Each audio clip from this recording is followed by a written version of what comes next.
कहानी है सीता की। सीता जो काशीपुर की रहने वाली थी। सीता नैन नक्श और सुंदरता में पूरे गांव में सबसे सुंदर थी। सीता की सुंदरता को देखकर उसे काफी रिश्ते भी आते थे, पर उसकी माँ की वजह से वह रिश्ते अक्सर टूट जाया करते थे। दरअसल सीता की माँ सौतेली थी।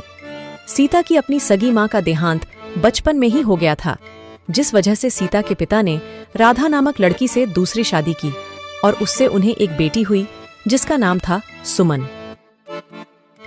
सीता सुमन से बहुत प्यार करती थी। कहने को तो वह दोनों बहनें सौतेली थीं, पर उन दोनों बहनों में बिल्कुल सगी बहनों जैसा प्यार था। ऐसे ही समय बीतता गया और उनकी जिंदगी हंसी खुशी गुजर रही थी कि एक दिन अचानक दिल की बीमारी की वजह से सीता के पिता की भी मृत्यु हो जाती है, जिससे सीता बिल्कुल टूट सी जाती है। उस वक्त एक सुमन ही थी जिसने सीता को सहारा दिया और वक्त के साथ साथ उनके जख्म भी धीरे धीरे भरते गए। पिता की मृत्यु के बाद अब घर में सुमन के अलावा सीता का अपना कोई नहीं था, क्योंकि उसकी सौतेली माँ अक्सर ही सीता के साथ बहुत बुरा व्यवहार किया करती थी। वह सीता को बिल्कुल भी पसंद नहीं करती थी और सीता के पिता राजेश के जाने के बाद तो वह सीता पर बहुत जुल्म करती थी। दिन रात सीता से सारे घर का काम करवाया करती थी और अपनी बेटी को बहुत लाड प्यार से रखती थी।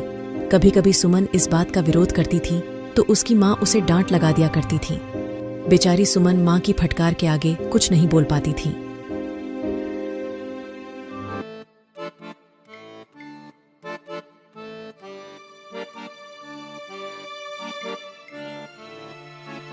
ओ सीता, कहाँ मर गई? जी माँ, अभी आई।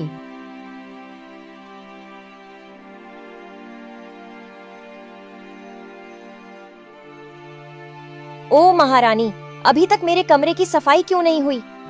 माँ, वो मैं किचन में बर्तन साफ कर रही थी। बस अभी यहाँ की भी सफाई कर देती हूँ। तुझे मैंने कितनी बार बोला है, सबसे पहले मेरे रूम की सफाई किया कर, बाद में बाकी का काम। ठीक है माँ, मैं बस अभी कर देती हूँ। आप बस मुझे कुछ मिनट दीजिए। हाँ ठीक है, जल्दी कर और सफाई हो जाए तो जाकर मेरे और सुमन के सारे गंदे कपड़े पड़े हैं, वह धोकर छत पर डालना है। ठीक है माँ, मैं धोकर डाल दूंगी।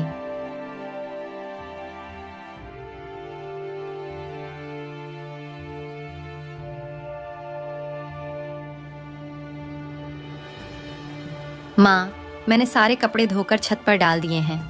क्या मैं अब खाना खाने जाऊं? नहीं, अभी नहीं। पहले जाकर लाला की दुकान पर से राशन का सारा सामान लेकर आ, इसके बाद ही तुझे खाना मिलेगा। माँ, आप मुझे दे दीजिए पैसे, मैं लाला की दुकान से राशन ले आती हूँ। सुमन, तू बीच में मत पड़, तू जाकर अपनी पढ़ाई पर ध्यान दे। अभी तू इतनी बड़ी नहीं हुई है कि तू घर के काम करे। अब तू खड़ी खड़ी मेरा मुंह क्यों देख रही है? जाकर जल्दी से लाला की दुकान से राशन लेकर आ, और हाँ, पर्ची पर एक एक सामान का हिसाब लिखवा कर लाइयो।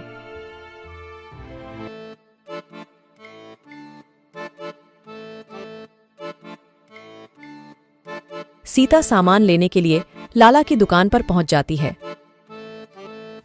लाला जी, मुझे 1 किलो चावल, 1 किलो दाल और 3 किलो आटा दे दो। सीता लाला की दुकान से सामान ले ही रही थी कि तभी वहां पर गांव का सेठ दयावंत पहुंच जाता है। अरे सीता, तुम यहाँ? हाँ साहब, बस माँ ने कुछ राशन का सामान मंगाया है, वही लेने आई हूँ। अरे लाला भाई, कितना हिसाब हुआ है सीता का? सेठ जी, 200 रुपए हुए हैं। ठीक है, तो 200 रुपए मेरे खाते में लिखवा देना, मैं इन सामान के पैसे भर दूंगा। नहीं नहीं सेठ जी, ये आप कैसी बातें कर रहे हैं? माँ ने पैसे दिए हैं मुझे। लाला जी, आप यह लीजिए पैसे, इसमें से 200 रुपए काट लीजिए। सेठ दयावंत बहुत ही चालाक और लालची इंसान था। उसकी हमेशा से ही सीता पर नजर रहती थी। वह सीता से शादी करना चाहता था और किसी न किसी बहाने से सीता से बात करने की कोशिश किया करता था। सीता लाला को पैसे देकर घर वापस आ जाती है। दयावंत का मकसद था किसी भी तरह सीता को पाना, चाहे इसके लिए उसे कुछ भी करना पड़े। एक दिन सेठ दयावंत सीता के घर आता है। नमस्ते राधा जी, मुझे आपसे कुछ जरूरी बात करनी है। नमस्ते सेठ जी, आइए बैठिए। क्या बात है? आपका यूं अचानक हमारे घर कैसे आना हुआ? हमसे कोई भूल हुई है क्या? अरे नहीं राधा जी, आपसे कोई गलती नहीं हुई है, बल्कि मैं तो आपसे कुछ और ही बात करने आया हूँ। दरअसल मैं आपकी बड़ी बेटी के बारे में कुछ बात करने आया हूँ। क्या हुआ? अब उसने क्या किया? हे भगवान, ये लड़की कहीं भी जाती है तो कुछ ना कुछ जरूर करके आती है। मैं तो इससे बहुत परेशान हो चुकी हूँ। अरे नहीं नहीं राधा जी, ऐसी कोई बात नहीं है। दरअसल वो आपकी बड़ी बेटी सीता बहुत सुंदर और सुशील है। मैं चाहता हूँ कि आप उसका रिश्ता मुझसे तय कर दें। बदले में मैं आपको बहुत सारा धन दूंगा। पैसों का नाम सुनकर तो राधा की आंखों के आगे लालच की पट्टी छा जाती है। कितना धन देंगे आप? जितना आप चाहें उतना, बस सीता को मेरे हवाले कर दीजिए। अरे वाह, क्या बात है। चलो, ये लड़की मेरी कोई तो काम आई। अब मैं इस सेठ दयावंत से खूब सारे पैसे ऐंठ लूंगी। लगता है ये सेठ सीता की खूबसूरती पर पागल हो गया है। ठीक है सेठ जी, सीता का रिश्ता आपसे तय है। यह बात सीता और सुमन दूसरे कमरे से सुन लेती है। सेठ दयावंत के जाने के बाद सुमन गुस्से में अपनी माँ के पास आती है। माँ, आप ऐसा कैसे कर सकती हैं? आप दीदी का रिश्ता उनसे बिना पूछे कैसे कर सकती है? वह भी एक ऐसे इंसान से जो दीदी से उम्र में कितना बड़ा है। वह सेठ हमारे पिताजी की उम्र का है और आप उससे दीदी का रिश्ता कर रही है। माँ, आप ये कैसे कर सकती हैं? राधा सीता और सुमन के सामने मजबूर होने का दिखावा करती है और कहती हैं, सेठ दयावंत सीता से शादी करने के लिए हमें बहुत सारे पैसे दे रहा है। तुझे तो पता है ना बेटा कि तेरे पिताजी तो रहे नहीं। तुम दोनों बहनों का खर्चा अकेले मेरे ऊपर आ गया है। सीता की शादी तो मैं जैसे तैसे कुछ बचे पैसे से कर लूंगी जो तेरे पिताजी ने बचाए थे, लेकिन इसके बाद तो मेरे पास कुछ भी नहीं बचेगा। तो ऐसे में मैं तेरी शादी कैसे करूंगी? तू ही सोच सीता, मैं सुमन की शादी कैसे करूंगी? घर में कमाने वाला कोई नहीं है। अगर मैंने तेरी शादी के पीछे तेरी छोटी बहन का थोड़ा सा स्वार्थ देख लिया तो इसमें बुरा क्या है? अब तू ही बता सीता। आखिर मेरे पास कुछ पैसे होंगे तभी तो मैं आगे चलकर सुमन की शादी कर पाऊंगी। माँ, आप चिंता मत कीजिए, मैं बाहर जाकर कमाऊंगी और सुमन की शादी के लिए पैसे भी जमा करूंगी। पर माँ, मुझे उस दयावंत से शादी नहीं करनी। वह अच्छा इंसान नहीं है। वह हमेशा मुझे गंदी नजरों से देखता है। मैं उससे शादी नहीं करना चाहती। देख सीता, शादी तो तुझे दयावंत से ही करनी पड़ेगी। और तेरे में भला ऐसा है ही क्या जो तेरे लिए कोई राजकुमार आएगा? इस घर में वही होगा जो मैं चाहूंगी और मुझे इस बारे में तुम दोनों से कोई बहस नहीं करनी। सीता और सुमन माँ के लिए हुए इस निर्णय से बहुत दुखी थीं। सीता किसी भी हालत में दयावंत से शादी नहीं करना चाहती थी। इसके लिए सीता और सुमन ने मिलकर एक योजना बनाई। अगले दिन से सीता सेठ दयावंत के घर जाती है। दयावंत सीता को अपने घर देख बहुत हैरान होता है। अरे सीता जी, कैसे आना हुआ आपका इस गरीब के घर? आइए बैठिए, हम आपकी खातिरदारी के लिए कुछ लेकर आते हैं। नहीं दयावंत जी, मैं आपके घर कुछ खाने के लिए नहीं आई हूँ। मुझे अपनी माँ से पता चला कि आप मुझसे शादी करना चाहते हैं। मैं तो आपको अपने पिता की समान समझती थी, पर मुझे अभी पता चला कि आप तो मुझे किसी और ही नज़रों से देखते हैं। लेकिन अगर आपको मुझसे शादी करनी है तो आपको मेरी एक शर्त माननी होगी। अजी, तुम्हारे लिए तो हर शर्त मंजूर है। बोलिए, क्या शर्त है तुम्हारी? अगर आप चाहते हैं कि मैं आपसे शादी करूं, तो आपको मुझे एक विशेष हार देना होगा जो गांव के बड़े मंदिर में रखा हुआ है। वह हार बहुत ही कीमती और अनमोल है। अगर वह हार आप मुझे लाकर दे दे तो मैं आपसे शादी करने के लिए तैयार हूँ। लेकिन तुम्हें वह हार ही क्यों चाहिए?